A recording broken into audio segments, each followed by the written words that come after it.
കെയിൽ ഒരു registered നേഴ്സായത് experience എടുത്തിട്ട് ഇങ്ങോട്ട് വരണോ, അതോ ഇവിടെ സീറോ എക്സ്പീരിയൻസോടെ നമുക്ക് ഇങ്ങോട്ട് വരാൻ വേണ്ടി പറ്റുമോ?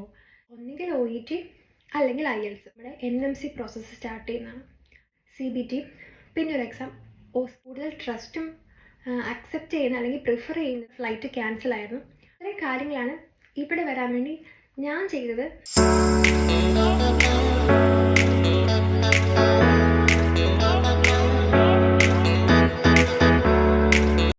Hello, welcome back to my YouTube channel. So ഇന്ന് ഞാൻ ചെയ്യാൻ പോകുന്ന വീഡിയോ, ഞാൻ എങ്ങനെയാണ് ഇവിടെ UK ഒരു രജിസ്റ്റേർഡ് നേഴ്സായിട്ട് ഇപ്പോൾ NHS വർക്ക് ചെയ്യുന്നത്, ഞാൻ അതിനു വേണ്ടി എന്തൊക്കെ കാര്യങ്ങളാണ് ഞാൻ ചെയ്തത് എന്നുള്ളതിനെ പറ്റി ഒന്ന് സംസാരിക്കാൻ വിചാരിച്ചു. അപ്പോൾ വെൽക്കം ടു ദ വീഡിയോ. അപ്പം ആദ്യം തന്നെ പറയുകയാണെങ്കിൽ എക്സ്പീരിയൻസ്. ഇപ്പം നമ്മൾ നഴ്സിംഗ് ഒക്കെ കഴിഞ്ഞ ഉടനെ നമുക്ക് വരുന്നൊരു കൺഫ്യൂഷനാണ്, നമ്മൾ നാട്ടിൽ നിന്ന് എക്സ്പീരിയൻസ് എടുത്തിട്ട് ഇങ്ങോട്ട് വരണോ, അത് ഇവിടെ നമുക്ക് ഫ്രഷറായിട്ട് ഇങ്ങോട്ട് വരാൻ പറ്റുമോ, അങ്ങനെയുള്ള പല കാര്യങ്ങളും. ഇപ്പം ഞാൻ എൻ്റെ നഴ്സിംഗ് ഒക്കെ കഴിഞ്ഞ് ഞാൻ ഇന്ത്യയിലൊക്കെ ഏതെങ്കിലും ഒരു ഹോസ്പിറ്റലിൽ വർക്ക് ചെയ്യാം എന്നൊക്കെ വിചാരിച്ചിരുന്ന ആളാണ്. പക്ഷേ പല സാഹചര്യങ്ങളും കൊണ്ട് ഞാൻ ഇങ്ങോട്ടേക്ക് വന്നത് വെറും 2 months ഓഫ് എക്സ്പീരിയൻസ് കൊണ്ടാണ്. ഞാൻ എൻ്റെ OET ഒക്കെ എഴുതി കഴിഞ്ഞ് അത് പാസ്സായി കഴിഞ്ഞതിന് ശേഷം ഞാൻ വെറുതെ ഇരുന്ന സമയത്ത് ഞാനൊരു 2 months നാട്ടിലെ ഒരു ഹോസ്പിറ്റലിൽ കയറിയായിരുന്നു. സോ ആ ഒരു എക്സ്പീരിയൻസിലാണ് ഞാനിവിടെ വന്നത്. അതെനിക്ക് പക്ഷേ ഒരു റെഫറൻസിന് വേണ്ടി മാത്രം ഞാൻ അവിടെ എക്സ്പീരിയൻസ് സർട്ടിഫിക്കറ്റ് ഒന്നും കൊടുത്തിട്ടൊന്നുമില്ല. പക്ഷേ ഒരു റെഫറൻസ് എനിക്ക് പോയായിരുന്നു, അത്രേ ഉള്ളൂ. ഇപ്പോൾ എൻ്റെ കൂടെ ഇവിടെ വന്നവരാണെങ്കിൽ പോലും ഒത്തിരി ഇയേഴ്സ് എക്സ്പീരിയൻസ് ഉള്ളവരുമുണ്ട്, 0 എക്സ്പീരിയൻസ് ഉള്ളവരുമുണ്ട്. സോ അതുകൊണ്ട് ഞങ്ങൾ ചെയ്യുന്ന വർക്കിലോ ഞങ്ങൾക്ക് കിട്ടുന്ന സാലറിയിലോ ഞങ്ങളുടെ പൊസിഷനിലോ ഒന്നും ഒരു ഡിഫറൻസും ഉണ്ടായിട്ടില്ല. പക്ഷേ എക്സ്പീരിയൻസ് കൊണ്ട് ഗുണമില്ല എന്ന് ഞാൻ പറയത്തില്ല. കാരണം ഇപ്പം നമുക്കൊരു സിറ്റുവേഷൻ വരുമ്പോൾ നമ്മളതിനെ ഫേസ് ചെയ്യുന്ന രീതി ഡിഫറെൻ്റ് ആയിരിക്കും. ഇപ്പം നമുക്കിപ്പോൾ ഒരു പേഷ്യൻറ്റ് നമ്മുടെ മുന്നിൽ വെച്ച് പെട്ടെന്ന് സ്ട്രോക്കൊക്കെ വരുവാണെങ്കിൽ നമ്മളതിനെ ഫേസ് ചെയ്യുന്ന രീതി അല്ലെങ്കിൽ നമ്മളതിനോട് റിയാക്ട് ചെയ്യുന്ന രീതി, നമുക്ക് എന്തൊക്കെ കാര്യങ്ങൾ നമുക്കിതിന് മുന്നത്തെ നമ്മുടെ ഒരുപാട് എക്സ്പീരിയൻസ് നമുക്ക് ഒരുപാട് കാര്യങ്ങൾ ചെയ്യാൻ വേണ്ടി നമ്മളെ ഹെൽപ്പ് ചെയ്യും. ഇപ്പോൾ ഒരു ഫ്രഷറായിട്ടിരിക്കുകയാണെങ്കിൽ നമുക്ക് പെട്ടെന്ന് അങ്ങനെ ഒരു സിറ്റുവേഷൻ വരുമ്പോൾ നമ്മൾ പെട്ടെന്ന് നെർവസ് ആവും. പക്ഷേ നമുക്കതിന് മുന്നേ ഒരു എക്സ്പീരിയൻസ് അല്ലെങ്കിൽ നമുക്ക് അതിനോട് റിയാക്ട് ചെയ്യാൻ പറ്റുന്ന, അല്ലെങ്കിൽ നമുക്ക് പെട്ടെന്ന് അതിന് നെക്സ്റ്റ് സ്റ്റെപ്പ് ചെയ്യാൻ വേണ്ടി പറ്റും. സോ അങ്ങനെയുള്ള കാര്യമല്ലാതെ ഞാൻ പറഞ്ഞ പോലെ നമ്മുടെ സാലറിയോ പൊസിഷനോ ജോബിലോ ഒന്നും ഒരു വ്യത്യാസവും ഇല്ല. ഇപ്പം നമ്മൾ ഇന്ത്യയിൽ ചെയ്യുന്ന അല്ലെങ്കിൽ വേറൊരു കൺട്രിയിൽ നമ്മൾ ചെയ്ത് ശീലിച്ച ഒരു കാര്യം ഇവിടെ വന്നു കഴിയുമ്പോൾ അത് ചെയ്യുന്ന രീതി ഡിഫറെൻ്റ് ആയിരിക്കും. സോ നമ്മൾ എന്തായാലും ഇവിടെ വന്നു കഴിയുമ്പോൾ ആദ്യം തൊട്ട് പഠിക്കണം. അപ്പോൾ ഇവിടെ വന്നു കഴിഞ്ഞാൽ നമുക്ക് ഇപ്പം നമ്മളെ സ്റ്റാർട്ടിങ്ങിലൊക്കെ നമ്മൾ വേറൊരു സ്റ്റാഫിൻ്റെ അണ്ടറിലായിരിക്കും നമ്മൾ ഇടുന്നത്. അപ്പോൾ നമ്മൾ അവരുടെ കൂടെ നിന്ന് അവർ ചെയ്ത് കണ്ട് ഇവിടുത്തെ പോളിസീസും ഇവിടുത്തെ രീതിയൊക്കെ അനുസരിച്ചാണ് നമ്മൾ ഓരോ കാര്യങ്ങളും ചെയ്യാൻ വേണ്ടി പഠിക്കുന്നത്. അപ്പോൾ അതാണ് എക്സ്പീരിയൻസിനെ പറ്റി പറയുകയാണെങ്കിൽ. പിന്നെ ഇങ്ങോട്ടേക്ക് അല്ലെങ്കിൽ ഒരു ഫോറിൻ കൺട്രീസിൽ പോകാൻ വേണ്ടി നമ്മുടെ ഫസ്റ്റ് സ്റ്റെപ്പ് എന്ന് പറയുന്നത് ഒരു ലാംഗ്വേജ് ടെസ്റ്റ് ക്ലിയർ ചെയ്യുക എന്നുള്ളത്. അത് ഒന്നുകിൽ OET അല്ലെങ്കിൽ IELTS. ഞാൻ ചെയ്തത് OET ആണ്. കാരണം OET എന്ന് പറയുമ്പോൾ അത് കുറച്ചും കൂടെ, ഇപ്പോൾ നേഴ്സിംഗ് ആയതുകൊണ്ട് തന്നെ കുറച്ചും കൂടെ റിലേറ്റഡ് ടു നമ്മുടെ പ്രൊഫഷൻ ആയിരിക്കും. ഒരു മെഡിക്കൽ ഫീൽഡുമായിട്ട് റിലേറ്റഡ് ആയിട്ടുള്ള കാര്യങ്ങളായിരിക്കും OETയിൽ വരുന്നത്. അപ്പോൾ അതിനകത്ത് ഇപ്പോൾ OETയിൽ ഞാനാണെങ്കിൽ ഒരു 2 months കോച്ചിങ് എടുത്തിട്ടുണ്ടായിരുന്നു. മെഡ്സിറ്റിൻ്റെ ഓൺലൈൻ കോച്ചിങ്ങാണ് ഞാൻ എടുത്തത്. അതിൽ നമുക്ക് ഓൺലൈൻ കോച്ചിങ് എന്തിനാണ് എടുക്കുന്നത്, ഇപ്പം നമുക്ക് ഇഷ്ടമുള്ളത് എടുക്കാം. സോ ആ സമയത്ത് കോവിഡിൻ്റെ ഒക്കെ പ്രശ്നമുള്ളതുകൊണ്ട് അങ്ങനെ സെൻറ്റർ ഒന്നും ഓപ്പൺ അല്ലായിരുന്നു. അപ്പോൾ കൂടുതലും ഓൺലൈൻ കോച്ചിങ്ങുകളായിരുന്നു ഉണ്ടായിരുന്നത്. അപ്പോൾ ഇപ്പം നമുക്ക് ഓൺലൈൻ കോച്ചിങ് വഴിയൊക്കെ നമുക്കിത് പഠിക്കാൻ പറ്റുന്നുണ്ടെങ്കിൽ ഓൺലൈൻ കോച്ചിങ്ങും നല്ലൊരു ഓപ്ഷനാണ്. അപ്പോൾ അതിൽ നമുക്ക് ഒരുപാട് മെറ്റീരിയൽസ് അവർ തരും. പിന്നെ നമുക്ക് എന്തെങ്കിലും OETൻ്റെ പുതിയ അപ്ഡേറ്റ്സ് ഒക്കെ ഉണ്ടെങ്കിൽ അത് അറിയാൻ വേണ്ടി ഇങ്ങനെ കോച്ചിങ് ഒക്കെ എടുക്കുകയാണെങ്കിൽ നല്ലതാണ്. പിന്നെ ഇങ്ങനെ 4 മൊഡ്യൂളാണ് ഉള്ളത്. സോ ആ മൊഡ്യൂൾ എല്ലാത്തിലുള്ള കാര്യങ്ങൾ എന്താണ് ചെയ്യേണ്ടതെന്നൊക്കെയുള്ള കാര്യങ്ങൾ നമ്മൾ ഈ കോച്ചിങ് വഴിയാണ് പഠിക്കുന്നത്. അങ്ങനെയാണ് നമ്മൾ OET പാസ്സാവുക എന്നുള്ളത്. OET അല്ലെങ്കിൽ IELTS പാസ്സാവുക എന്നുള്ളത്. ഞാൻ എൻ്റെ സെക്കൻഡ് അറ്റംപ്റ്റിലാണ് ഞാൻ എൻ്റെ OET പാസ്സാവുന്നത്. ഫസ്റ്റ് അറ്റംപ്റ്റിൽ തന്നെ നമ്മുടെ എക്സാം എന്ന് പറയുന്നത് ലിസണിങ് ആയിരുന്നു. അപ്പോൾ ഈ ലിസണിങ് നമ്മൾ നെർവസ് ആയിക്കഴിഞ്ഞാൽ എല്ലാം പോയി. ലിസണിങ് നമ്മൾ നെർവസ് ആയിക്കഴിഞ്ഞാൽ പലപ്പോഴും നമുക്ക് തിരിയത്തില്ല. സോ എൻ്റെ എക്സാം കഴിഞ്ഞപ്പം എനിക്ക് റിസൾട്ട് വരുന്ന മുമ്പേ എനിക്കറിയാം ഇത് എനിക്ക് കിട്ടത്തില്ല. സോ ഞാൻ റിസൾട്ടിന് വേണ്ടി വെയിറ്റ് ചെയ്യാതെ ഞാൻ നെക്സ്റ്റ് എക്സാം ബുക്ക് ചെയ്തു. അത് ഞാൻ സെയിം സെൻറ്ററിൽ ഒട്ടും ഡിഫറൻസ് ടൈം ഒട്ടും അങ്ങനെ വ്യത്യാസമില്ലാതെ ഏറ്റവും അടുത്ത ഡേറ്റ് ഏതാണ് കിട്ടി ഞാൻ അങ്ങനെ എടുത്തത്. എനിക്ക് തോന്നുന്നു ഒരു 1 month 1.5 month ഡിഫറൻസ് ഞാൻ നെക്സ്റ്റ് എക്സാം എഴുതി റിസൾട്ട് വരുന്നതിന് മുന്നേ. സോ നെക്സ്റ്റ് എക്സാം എഴുതിയപ്പോൾ ഞാൻ സെയിം സെൻറ്റർ എടുത്തുകൊണ്ട് തന്നെ ഞാൻ ഭയങ്കര കോൺഫിഡൻ്റ് ആയിരുന്നു, ഞാൻ ഭയങ്കര റിലാക്സ്ഡ് ആയിരുന്നു. സോ അതുകൊണ്ട് തന്നെ എനിക്ക് ഉറപ്പായത് എനിക്ക് സെക്കൻഡിൽ കിട്ടുമെന്ന്. അപ്പോൾ നിങ്ങൾ ആരെങ്കിലുമൊക്കെ അങ്ങനെ OET ഒക്കെ കിട്ടി ഫസ്റ്റ് അറ്റംപ്റ്റിൽ കിട്ടാതെ എന്നാൽ സ്റ്റോപ്പ് ചെയ്യാം, ഇനി വേറെ എന്തെങ്കിലും പ്രൊഫഷൻസ് അല്ലെങ്കിൽ വേറെ എന്തെങ്കിലും കാര്യങ്ങൾ നാട്ടിൽ എക്സ്പീരിയൻസ് എടുത്തിട്ട് പോവാം എന്ന് നിങ്ങൾ കംപ്ലീറ്റ് ആയിട്ട് സ്റ്റോപ്പ് ചെയ്യുന്നതിന് മുന്നേ നിങ്ങൾ ഒന്നും കൂടെ ട്രൈ ചെയ്യുക. അത് ട്രൈ ചെയ്യുമ്പോൾ ഒത്തിരി ഡിഫറൻസ് ഇല്ലാതെ സമയത്തിൽ ഒത്തിരി വ്യത്യാസം വരുത്താതെ പെട്ടെന്ന് അടുത്ത ഡേറ്റ് കിട്ടുന്നത് നിങ്ങൾ എടുക്കാൻ നോക്കുക. അതുപോലെ തന്നെ സെയിം സെൻറ്റർ ചൂസ് ചെയ്യാൻ വേണ്ടി നോക്കുക. അപ്പം നമ്മൾ അവിടെയുള്ള ആൾക്കാരെ കാണുമ്പോൾ പെട്ടെന്ന് ഒരു സ്ട്രേഞ്ചറായിട്ട് നമുക്ക് തോന്നത്തില്ല. നമുക്കൊന്ന് എല്ലാ കാര്യങ്ങളൊക്കെ ഒന്ന് ഇപ്പോൾ എവിടെ എന്താ സംഭവിക്കുന്നത് അല്ലെങ്കിൽ എങ്ങനെയാണെന്നുള്ളത് നമുക്ക് കുറച്ചും കൂടെ ഒരു ഐഡിയ കിട്ടും. അത് നമ്മളെ കുറച്ചുകൂടെ ഒന്ന് കോൺഫിഡൻ്റ് ആക്കും. സോ അങ്ങനെയാണ് ഞാൻ OET ക്ലിയർ ചെയ്തത്. OET കഴിഞ്ഞിട്ടുള്ള നെക്സ്റ്റ് കാര്യം എന്ന് പറയുന്നത് നമ്മുടെ NMC പ്രോസസ്സ് സ്റ്റാർട്ട് ചെയ്യുന്നതാണ്. NMC പ്രോസസ്സ് സ്റ്റാർട്ട് ചെയ്യുമ്പോൾ നമ്മൾ ഫസ്റ്റ് ഒരു പേയ്മെൻ്റ് ഒക്കെ അടയ്ക്കാനുണ്ട്.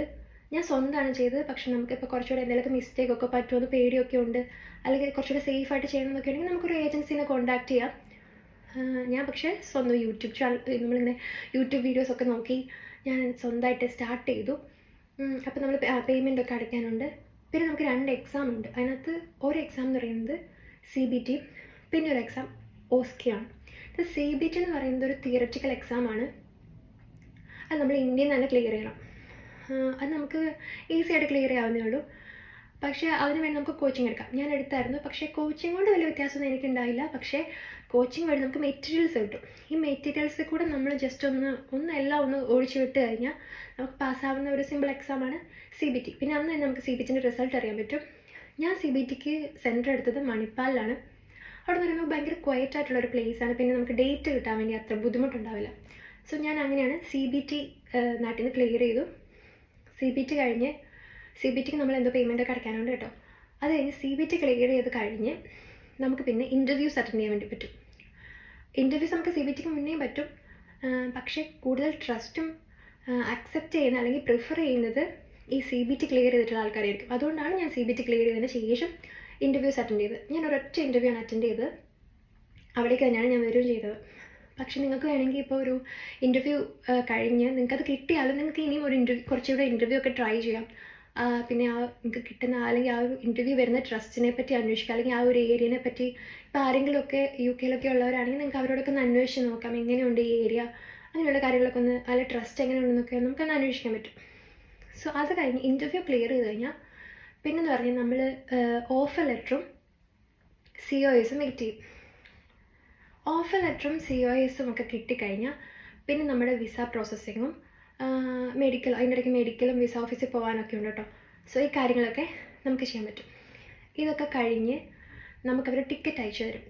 ഈ ടിക്കറ്റ് അയച്ചു തരുമ്പോൾ അവർ നമ്മളോട് ചോദിക്കും നിങ്ങൾക്ക് എവിടെയാണ് നിങ്ങൾ പ്രിഫർ ചെയ്യുന്നത്, എവിടെ നിന്നാണ് നിങ്ങൾക്ക് കയറാൻ പ്രിഫർ ചെയ്യുന്നത്, പിന്നെ ഏകദേശം അവൈലബിൾ ആയിട്ടുള്ള ഡേറ്റ്, അങ്ങനെയൊക്കെ അവർ നമുക്ക് പറഞ്ഞ് നമ്മളാണ് കൺഫർമേഷൻ കൊടുക്കുന്നത്. സോ അവരതനുസരിച്ച് നമുക്കൊരു ടിക്കറ്റ് ബുക്ക് ചെയ്ത് തരും. സോ ടിക്കറ്റ് ബുക്ക് ചെയ്ത് കഴിഞ്ഞ് ഞങ്ങൾ ആക്ച്വലി ടിക്കറ്റ് ബുക്ക് ചെയ്തപ്പോൾ ഞങ്ങൾക്ക് ലണ്ടൻ വരെയുള്ള ഫ്ലൈറ്റ് കഴിഞ്ഞ് ലണ്ടൻ ടു മാഞ്ചസ്റ്റർ ഞങ്ങളുടെ ഫ്ലൈറ്റ് ക്യാൻസലായിരുന്നു. പക്ഷേ ഞങ്ങളുടെ ട്രസ്റ്റിൽ നിന്ന് തന്നെ അവർ ലണ്ടനിൽ ഞങ്ങൾക്കൊരു 1 ഡേ സ്റ്റേയും പിന്നെ അവിടെ നിന്ന് തിരിച്ച് ഞങ്ങളുടെ ട്രസ്റ്റിലോട്ടേക്ക് പിറ്റേ ദിവസം ട്രാൻസ്പോർട്ടും ഒക്കെ അവരാണ് അറേഞ്ച് ചെയ്ത് തന്നത്. പിന്നെ ഇവിടെ എത്തി ട്രസ്റ്റിൽ വന്ന് കഴിയുമ്പോൾ നമ്മളിവിടെ നമുക്കൊരു അക്കോമഡേഷൻ അവർ ശരിയാക്കിയിട്ടുണ്ടാകും. അവിടെ ഒരു അത്യാവശ്യം നമുക്കൊരു വെൽക്കം കിറ്റൊക്കെ തരും. സോ നമുക്ക് ഒരാഴ്ചയൊക്കെ ഒന്ന് അഡ്ജസ്റ്റ് ചെയ്ത് ജീവിക്കാനുള്ള അത്യാവശ്യ സാധനങ്ങളൊക്കെ അവർ നമുക്ക് തരും.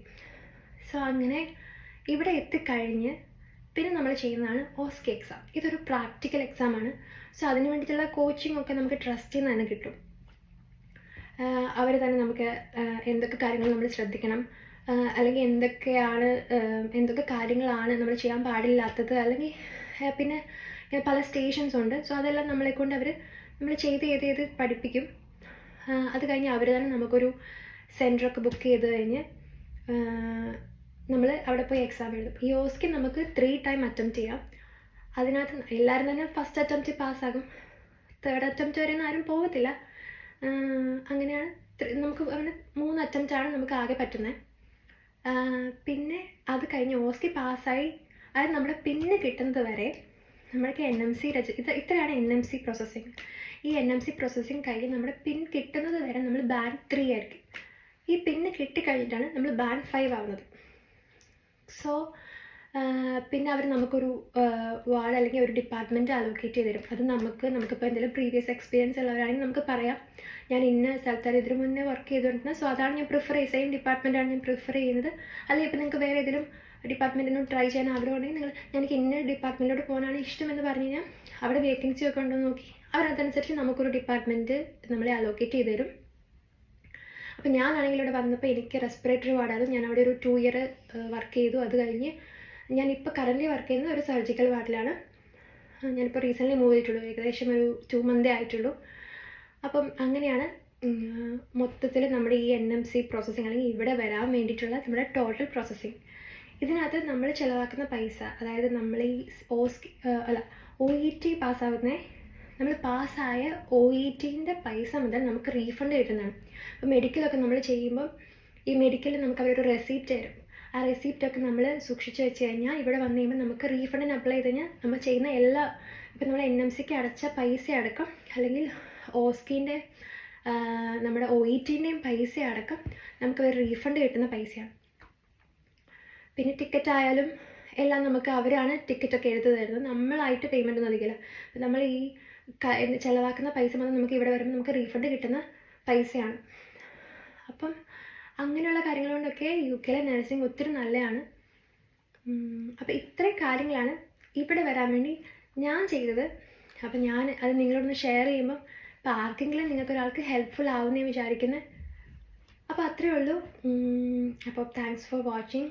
നിങ്ങൾക്ക് ഈ വീഡിയോ ഇഷ്ടമായെങ്കിൽ please like, share and subscribe my YouTube channel.